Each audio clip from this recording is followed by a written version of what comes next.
가는데 오늘 아침에 그 서머빌 베프티스트 교회 가서 설교하고 왔습니다. 너무 격려 많이 받고 은혜 많이 받고 또 말씀 나눴는데 성도님들 너무 좋아해 주셨어요. 그래갖고 여러분 기도해 주셔서 너무 감사드리고요. 또 거기서 우리가 같이 형제 교회처럼 파트너십 하면서 우리를 또 지원해 주시기로 했고 또 오늘 지원금을 받아서 왔고요.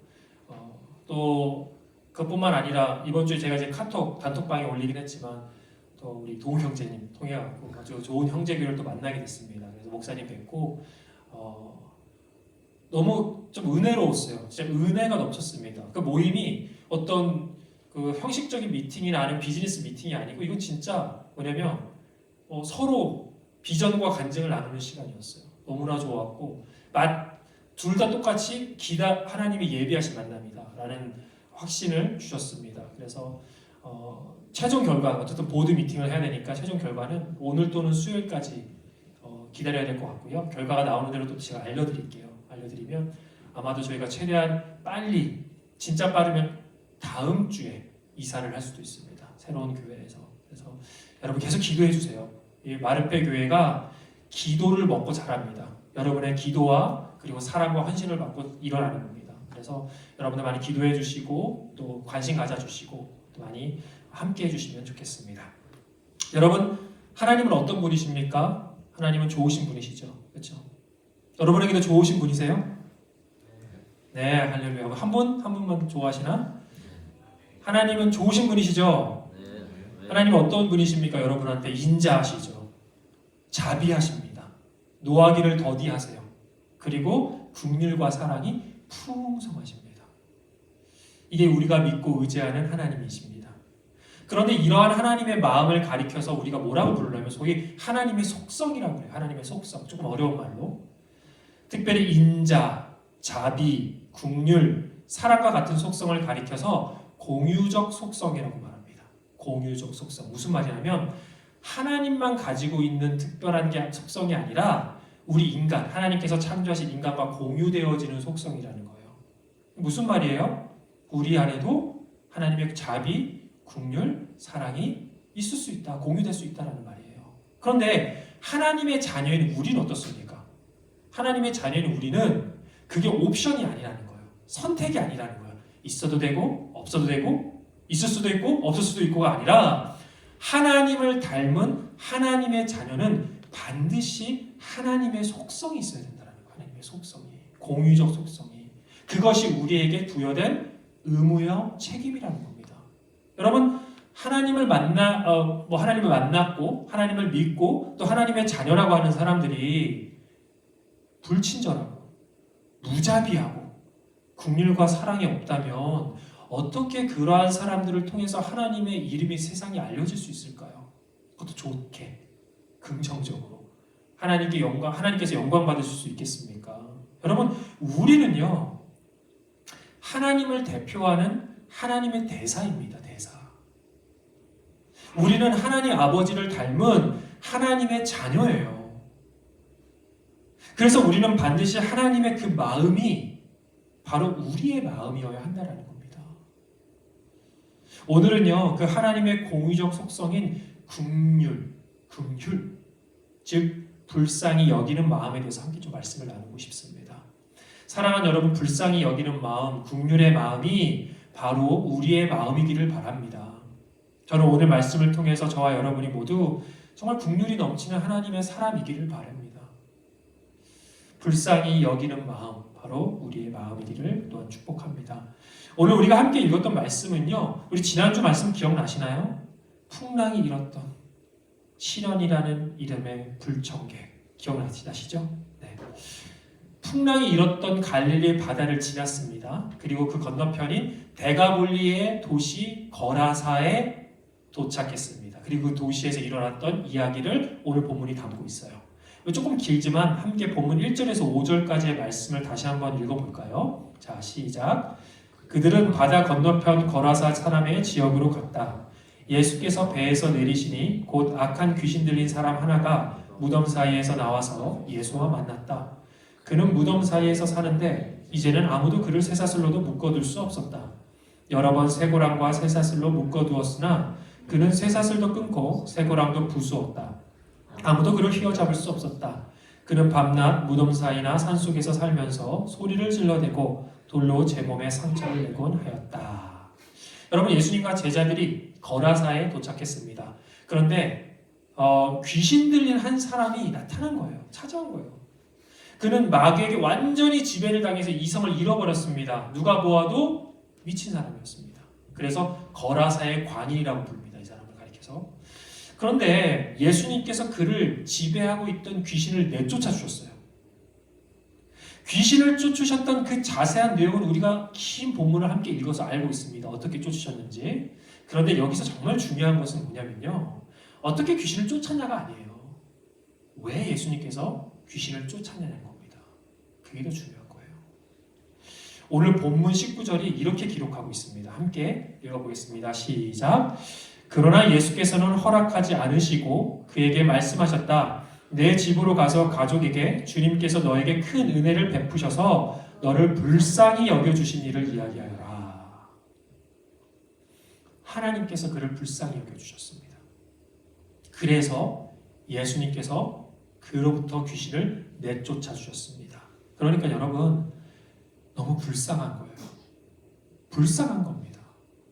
귀신의 지배를 받아서 따뜻하고 안락한 집이 아니라 싸늘한 무덤 옆에서 자고 먹고 하면서 사람들에게 손가락질 당하고 미움을 받고 심지어 사람들한테 쇠사슬로 묶임까지 당했었어요. 더욱더 안타까운 것은 뭔지 아세요? 그가 스스로 자신의 몸을 자해하고 있었다는 겁니다. 자신이 그러고 싶어서 그런 게 아니에요. 귀신의 지배를 받아서 악한 영의 지배로 인해서 어쩔 수 없이 그렇게 하는 겁니다. 얼마나 불쌍합니까? 얼마나 불쌍해요. 얼마나 안타깝습니까? 그런데요, 여러분, 그의 주변의 사람들은 어떻게 반응했습니까? 그를 매우 혐오했습니다. 미워했어요. 싫어했어요. 그를 내쫓았습니다. 그를 묶었습니다. 그를 결박시켰어요. 사람들은 그를 긍휼히 여기지 않았어요. 불쌍히 여기지 않았습니다. 그러나 예수님은 달랐습니다. 그 광인을 불쌍히 여기셨고 그에게 다가가 그를 괴롭히던 귀신을 내쫓아 주셨습니다. 여러분, 자비와 긍휼은요, 사람을 가려가면서 베푸는 게 아닙니다. 예수님께서 거라사 지역에서 이 귀신 들린 사람을 만났어요. 그런데 이 거라사 지역에 왜 오셨는지 아십니까? 예수님께서 가자고 하셨어요. 예수님께서. 그런데 이 거라사 지역은 어떤 지역인가? 여러분 알 필요가 있습니다. 이 거라사 지역은 이방인 지역입니다. 유대인들이 부정하다고 여기던 이방인들로 가득한 지역이었어요. 마가는 본문 11절에 주변에 큰 돼지떼가 있었다라고 나왔어요. 그렇죠? 여러분 본문 기억나세요? 큰 돼지떼 몇 마리? 2,000마리. 눈썰미가 좋네요. 2,000마리나 있었어요. 2,000마리나. 여러분, 사실 유대인들은 돼지를 아주 부정하게 여겨요. 먹지도 않고요. 가까이 가지도 않고 기르지도 않습니다. 만지지도 않아요. 근데 2,000마리가 있었대요. 그것도 어떻게 기르고 있었습니까? 방목하고 있었어요. 산기슭에 떼로 다니고 있었어요. 이것만 보아도 이 지역이 이방인들이 지배하고 있는 지역임을 얘기하고 있는 겁니다. 아마도 이 귀신 들린 광인도 이방인의 가능성이 매우 높다고 생각이 듭니다. 그런데 예수님과 제자들이 이곳에 어떻게 왔는지 제가 앞에 말씀드렸죠. 마가복음 4장 35절을 보면요, 예수님이 직접 제자들에게 저쪽으로 가자라고 말씀하셨어요. 지난주 말씀 기억하십니까? 그러니까 예수님께서 의도적으로 이 지역에 들어오셨다라는 거예요. 유대인들이 꺼려하는 지역, 부정하다고 여겨서 피하는 지역, 이방 문화로 가득한 지역, 그 거라사에 친히 오셔서 사람들이 모두 다 미워하고 싫어하는 그 귀신 들린 광인에게 찾아가 긍휼을 베풀어 주셨다는 겁니다. 왜요? 불쌍히 여기셔서. 여러분, 예수님의 자비와 긍휼을 결코 차별하지 않았습니다. 누구는 불쌍히 여기고 누구는 불쌍히 여기지 않았다라는 겁니다. 하나님은 그 누구라도 불쌍히 여기십니다. 그에게 자비와 긍휼을 베풀어 주십니다. 이게 우리가 믿는 하나님이세요. 여러분, 구약성경 요나서 기억나세요? 구약성경에 보면 요나서가 있습니다. 그 요나서를 보면요, 하나님은 요나 선지자를 아수르의 수도 니느웨로 보냅니다. 이방 민족이죠. 가서 회개를 선포하고 그들에게 구원이 임할수록 도와주라는 거예요. 그런데 요나가 어떻게 하죠? 반대합니다. 저항합니다. 네? 니느웨요? 좀 장난하시나요? Are you kidding me? 하신 거예요. 왜요? 아수르 민족은 당시 가장 포악한 민족이었어요. 가장 포악한 민족. 아수르 민족은 정복하는 나라에 남녀노소 할 것 없이 아이도 할 것 없이 그냥 그 민족 사람들의 가죽을 벗겨서 죽였습니다. 이 스킨을 벗겨서 죽였다는 거예요. 그리고 코에 쇠고랑을 껴서 줄로 묶어서 다녔습니다. 그게 다 기록이 남아져 있어요. 정말 무자비하게 식민지를 지배했던 나라입니다. 그래서 요나는 이 말이 안 된다고 생각하는 거예요. 어떻게 저들에게는 심판과 재앙이 있어야지 어떻게 자비와 긍휼을 베풀어 주시지라고 생각한 거예요. 그리고 따진 겁니다. 하나님, 저들을 어떻게 불쌍히 여기실 수 있습니까? 그러면서 도망가죠. 말 안 듣죠. 그런데 요나서 가장 마지막 절에 하나님께서 자신의 목적과 진심을 분명하게 밝혀주세요. 함께 요나서 4장 11절 말씀 읽어볼까요? 시작. 하물며 좌우를 가릴 줄 모르는 사람들이 12명도 더 되고 짐승들도 수없이 많은 이 큰 성읍 니느웨를 어찌 내가 아끼지 않겠느냐. 여러분, 이 아끼다의 히브리어는 후스입니다.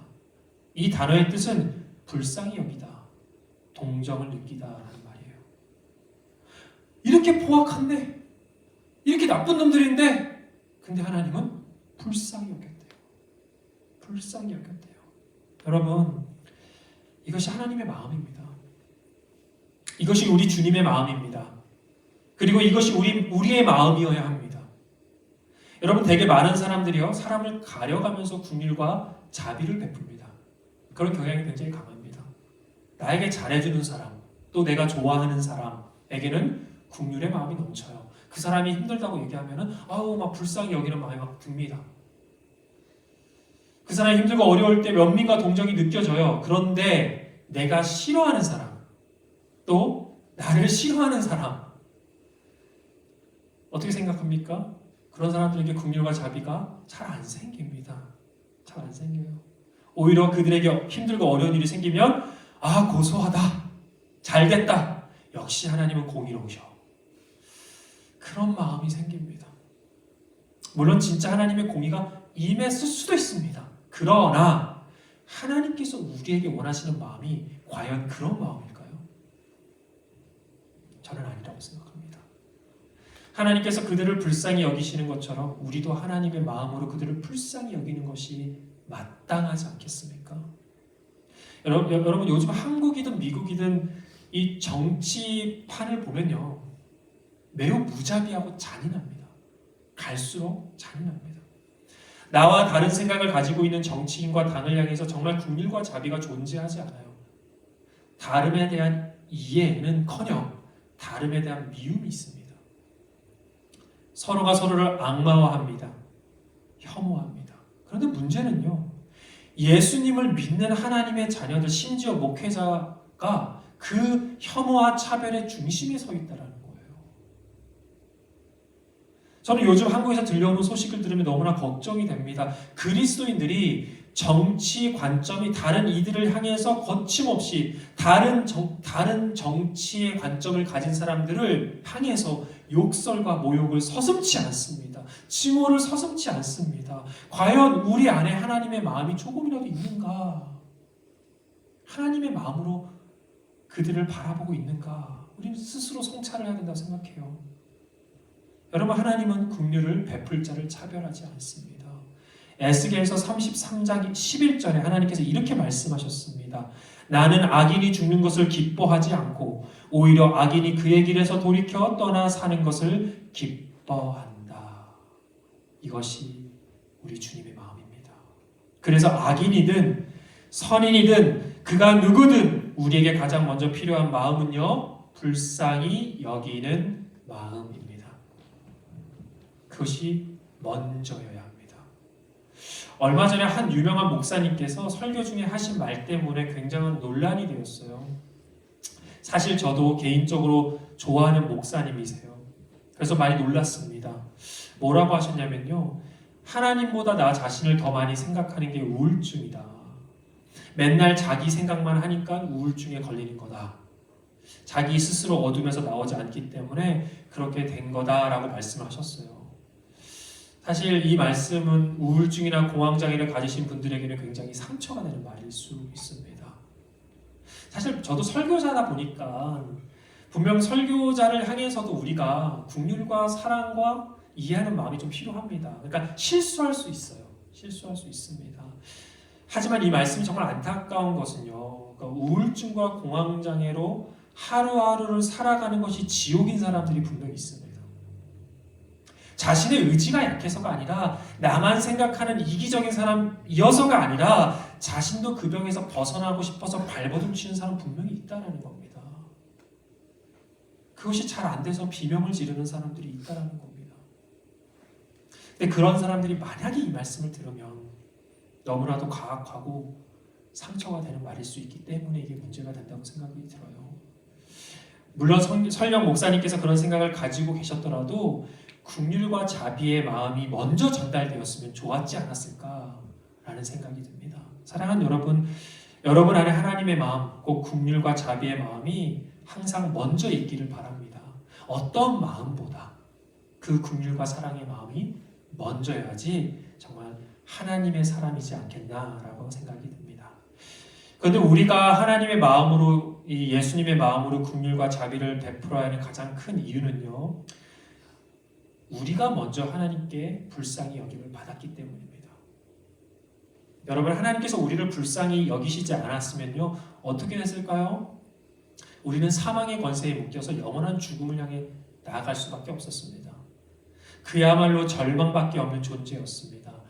우리 함께 에베소서 2장 1절에서 5절까지 말씀 읽어볼까요? 시작. 여러분도 전에는 허물과 죄로 죽었던 사람들입니다.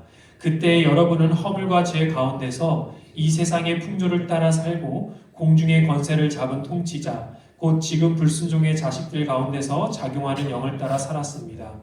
우리도 모두 전에는 그들 가운데에서 육신의 정욕대로 살고 육신과 마음이 원하는 대로 행했으며 나머지 사람들과 마찬가지로 날 때부터 진노의 자식이었습니다. 그러나 하나님은 자비가 넘치는 분이셔서 우리를 사랑하신 그 크신 사랑으로 말미암아 범죄로 죽은 우리를 그리스도와 함께 살려주셨습니다. 여러분은 은혜로 구원을 얻었습니다. 아멘. 성경은 분명하게 증거하고 있습니다. 너가 먼저 불쌍히 여김을 받았다라고 말하고 있어요. 그런데 많은 그리스도인들이 이것을 간과합니다. 잊고 살아요. 마치 우리가 받은 긍휼과 자비와 은혜는 당연한 것처럼 여기고 다른 이들에게 베푸는 긍휼과 자비는 과하다고 생각이 듭니다. 여러분, 성경 속의 바리새인들, 종교 지도자들이 그랬습니다. 자신들은 택한 민족인 거예요. 나는 하나님께서 사랑하시는 백성인 거예요. 그래서 저 더럽고 부정한 이방인들에게는 자비와 긍휼이 필요 없다고 생각했습니다. 그래서 예수님께서 마태복음 18장을 보면요, 1만 달란트 빚진 자의 비유를 들어서 설명을 해주시거든요. 여러분, 당시 1만 달란트는 얼마 정도 될 것 같아요? 1만 달란트. 이게 금의 무게거든요. 현재 가치로 약 20조 원입니다. 이 한 사람이 1만 달란트를 빚졌어요. 20조 원을 빚졌어요. 20조 원을 빚으려면 대체 뭘 해야지 20조 원을 빚을 수 있는지 모르겠지만 어쨌든 그러니까 절대 갚을 수 없는 빚을 진 거예요. 그래서 이제 자신의 아내, 자녀들까지 팔아야 하는 절박하고 절망적인 상황인 겁니다. 그런데 주인이, 그 돈을 빌려준 주인이 그 빚을 탕감해 줍니다. 어마어마한 은혜죠. 그런데 그 주인이 왜 탕감해 줬냐? 마태복음 18장 27절의 말씀입니다. 함께 읽겠습니다. 주인은 그 종을 가엾게 여겨서 그를 놓아주고 빚을 없애주었다. 불쌍히 여겼대요. 불쌍해서. 이게 하나님의 마음이죠. 이게 예수님의 마음입니다. 그런데 이야기의 끝은 그게 아니에요. 그 종이 빚을 탕감받고 밖으로 나오자마자 누굴 만나냐면 자기의 빚진 친구를 만납니다. 자기에게 빚진 친구. 얼마냐면 100데나리온이에요. 100데나리온. 그런데 이 친구의 멱살을 잡고 너 당장 그 돈 갚아라고 하면서 끌고 가서 감옥에 가둬버립니다.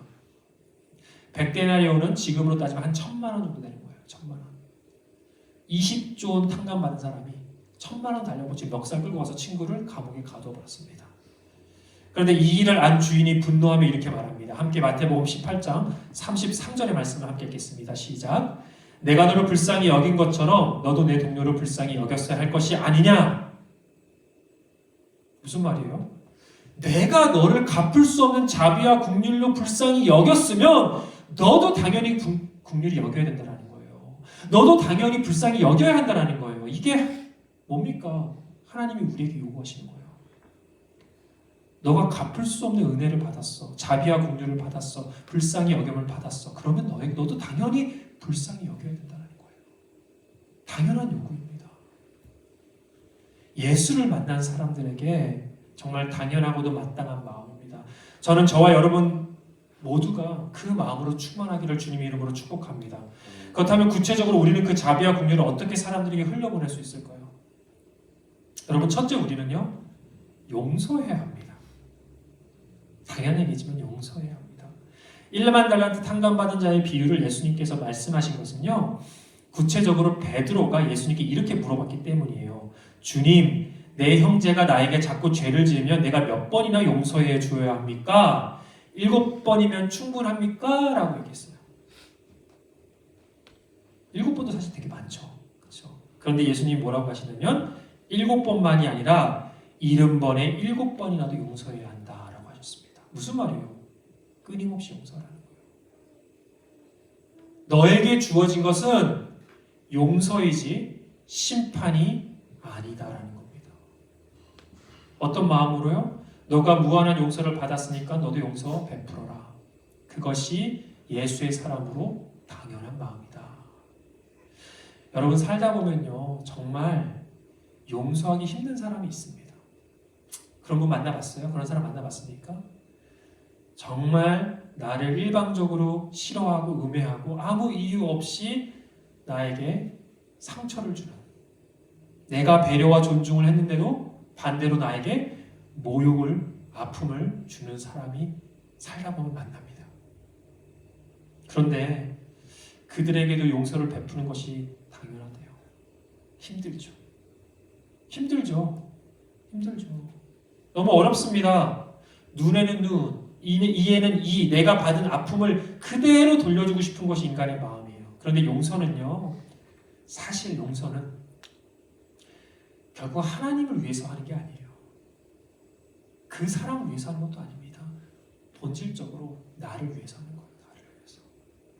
여러분, 꽤 오래전 영화인데요. 혹시 이 영화를 보셨는지 모르겠어요. 보셨으면 좀 옛날 사람이라는 증명이 되는 건데 굉장히 웰메이드 영화입니다. 여러분 안 보셨다면 보세요. 한번 보세요. 밀양이라는 영화예요. 밀양. 네, 모르는 척 하시는 것 같아요. 제가 이 얘기를 모르는 척. 준호 형제 봤어요? 안 봤어요? 나름 MZ세대인가? 우리 속이 왜 이렇게 웃어? 그 밀양이라는 영화를 한번 꼭 보세요. 전 진짜 좀 추천해드립니다. 그 밀양이라는 영화가 깊어요. 굉장히 고민을 많이 하게 만듭니다. 내용은 여러분 직접 보세요. 제가 스포일러를 하지 않겠습니다. 간략하게 말씀드릴게요. 여주인공이 있어요. 전도연 씨가 연기했거든요. 신혜들린 연기를 하셨습니다. 근데 그 여주인공의 아들이 슬프게도 살해를 당합니다. 납치를 돼서. 근데 그 아픔 속에서 그 주인공이 신앙을 만나요. 예수님을 만난다는 거예요. 엄청 뜨겁게 교회 다니고 엄청 뜨겁게 기도하고 예수님을 믿게 돼요. 그리고 나서 그 살해범을 이제 용서해야겠다 하고 감옥에 찾아가요.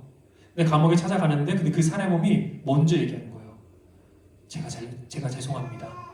제가 먼저 하나님이 나를 용서해 주셨습니다. 저는 용서받았습니다. 이미. 이렇게 얘기하는 거예요. 아니, 나는 용서하지 않았는데 내가 용서하지 않았는데 하나님이 자기를 이미 용서했다라는 거예요. 그 여주인공은 그 얘기를 듣고 분노와 증오에 휩싸이게 됩니다. 그리고 여주인공은 하나님을 향한 보복이라 생각하면서 자신의 삶을 파괴하기 시작해요. 하나님께 복수하기 시작합니다. 저는 이 여주인공이 자신이 그 살해범을 용서했다라고 생각했던 것 같아요. 근데 사실 용서하지 못했던 거예요.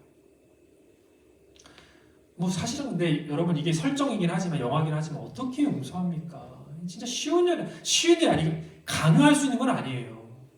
그런데 결국 용서를 하지 못한 주인공은 자신의 삶을 계속 파괴시키거든요. 여러분 사실 용서는요, 상대방을 자유케 하는 것 이전에 나를 자유케 하는 거예요. 나를. 그리고 용서의 근거는 어디서 나오냐면 나 자신에서 나오는 게 아니에요. 나 자신에서 시작되는 게 아니라 하나님으로부터 나와야 하는 겁니다.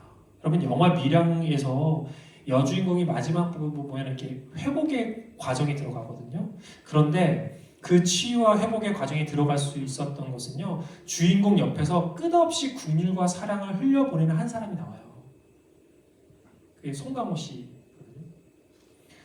그 사람이 계속 사랑과 국률을 계속 흘려보내요. 그분한테. 여러분 밀양의 이 뜻은요, 밀양이라는 뜻은 숨겨진 태양이라는 뜻이에요. 숨겨진 태양. 어떤 내용인지 알겠죠? 이 영화가 보여주는 메시지는 결국 우리의 용서는 우리의 힘으로 하는 것이 아니라 우리 옆에서 우리를 늘 사랑하시고 용납해 주시고 용서해 주시는 그 하나님으로부터 가능하다는 얘기예요. 여러분 용서하기 힘든 사람이 있을 수 있습니다. 그 용서하기 힘든 사람이 있다면 여러분 하나님의 은혜와 사랑을 먼저 묵상하세요. 하나님이 나를 얼마나 사랑하셨고 얼마나 나를 불쌍히 여기셨는지를 먼저 묵상하시길 바랍니다. 그리고 여러분을 향한 하나님의 사랑으로 그 사람을 담대하게 용서하실 수 있길 바랍니다. 그것이 우리가 자유케 되는 방법입니다. 그것이 우리가 그 복수심과 그 아픔과 상처로부터 회복될 수 있는 시작이 될 수 있습니다. 둘째로 우리가 자비와 긍휼을 흘려보내는 방법은요, 실제적으로 도움을 주는 거예요. 실제적인 도움을 주는 겁니다. 즉 나에게 어떠한 대가와 희생이 있을지라도 실제적으로 도움을 주는 게 불쌍히 여기는 겁니다. 오늘 본문 15절에서 17절까지 말씀을 함께 읽어보겠습니다. 시작. 그들은 예수에게 와서 귀신 들린 사람 곧 군대 귀신에 사로잡혔던 사람이 옷을 입고 제정신이 들어 앉아 있는 것을 보고 두려워하였다. 처음부터 이 일을 본 사람들은 귀신 들렸던 사람에게 일어난 일과 돼지떼에게 일어난 일을 그들에게 이야기하였다. 그러자 그들은 예수께 자기네 지역을 떠나달라고 간청하였다. 여러분 참 신기하지 않습니까? 거라사 지역 사람들이 귀신을 내쫓아준 예수님에게 떠나달래요. 여기서 나가달래요. 아니 어마어마한 기적을 보여주셨잖아요. 그 광인을 자유케 해줬잖아요. 근데 떠나달래요. 왜일까요? 무엇보다 2천마리가 되는 돼지떼가 죽었습니다. 분명히 이 돼지를 소유하고 있던 사람들이 있었을 겁니다. 화가 났겠죠.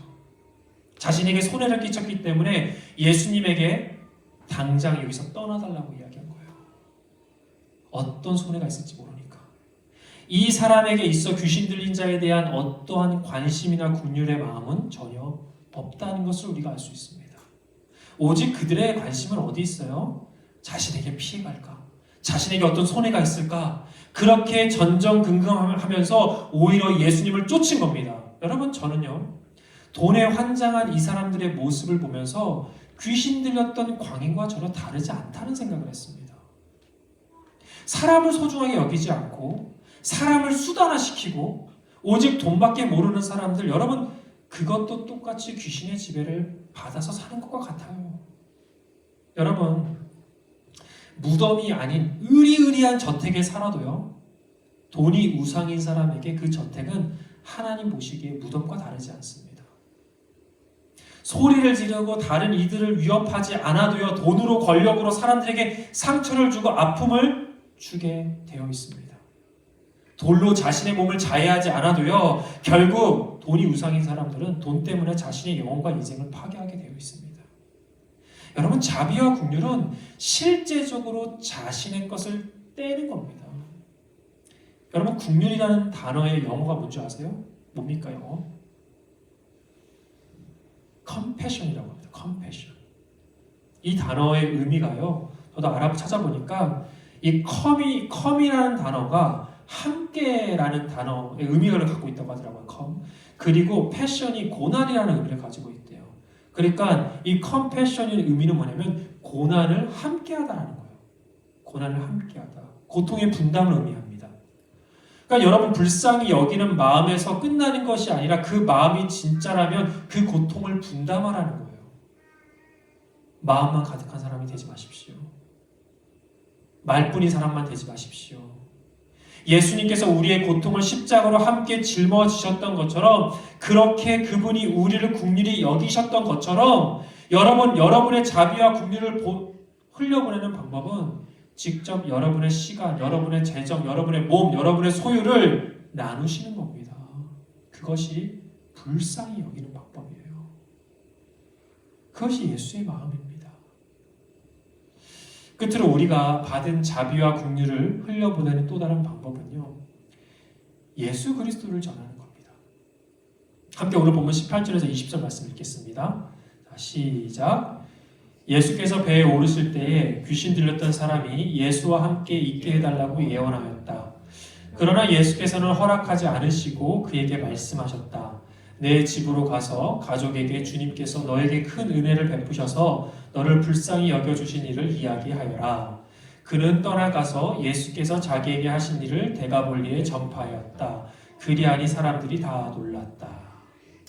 귀신에게서 자유케 된 사람이 예수님을 따라가겠다고 말했습니다.